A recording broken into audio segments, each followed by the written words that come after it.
کہ لندن کے ایک امام صاحب روزانہ گھر سے مسجد جانے کے لیے بس پر سوار ہوتے۔ لندن میں لگے بندھے وقت اور ایک ہی روٹ پر بسوں میں سفر کرتے ہوئے کئی بار ایسا ہوا کہ بس بھی وہی ہوتی اور بس کا ڈرائیور بھی وہی ہوتا تھا۔ ایک مرتبہ یہ امام صاحب بس پر سوار ہوئے، ڈرائیور کو کرایہ دیا اور باقی کے پیسے لے کر ایک نشست پر بیٹھ گئے۔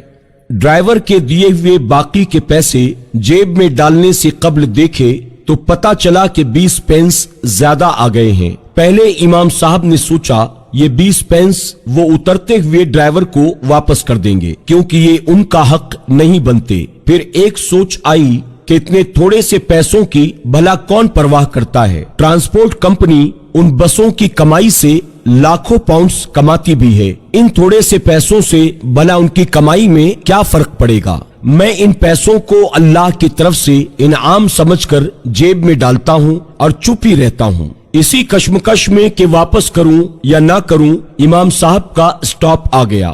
بس امام صاحب کے مطلوبہ سٹاپ پر رکی تو امام صاحب نے اترنے سے پہلے ڈرائیور کو 20 پینس واپس کرتے ہوئے کہا، یہ لیجئے 20 پینس، لگتا ہے آپ نے غلطی سے مجھے زیادہ دے دیے۔ ڈرائیور نے 20 پینس واپس لیتے ہوئے مسکرا کر امام صاحب سے پوچھا، کیا آپ اس علاقے کی مسجد کے نئے امام ہیں؟ میں بہت عرصے سے آپ کی مسجد میں آ کر اسلام کے بارے میں معلومات لینا چاہ رہا تھا۔ یہ 20 پینس میں نے جان بوجھ کر آپ کو زیادہ دیے تھے تاکہ آپ کا اس معمولی رقم کے بارے میں رویہ پرکھ سکوں۔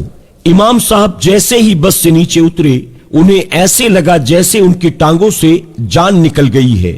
گرنے سے بچنے کے لیے ایک بجلی کے پول کا سہارا لیا اور آسمان کی طرف منہ اٹھا کر روتے ہوئے دعا کی، یا اللہ مجھے معاف کر دینا، میں ابھی اسلام کو 20 پینس میں بیچنے لگا تھا۔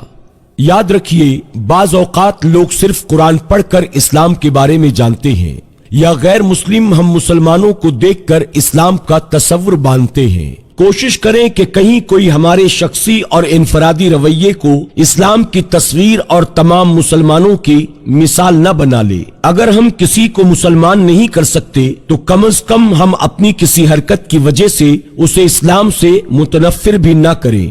ہم مسلمانوں کو زیادہ احتیاط کی ضرورت ہے کیونکہ سفید کپڑے پر لگا داغ دور سے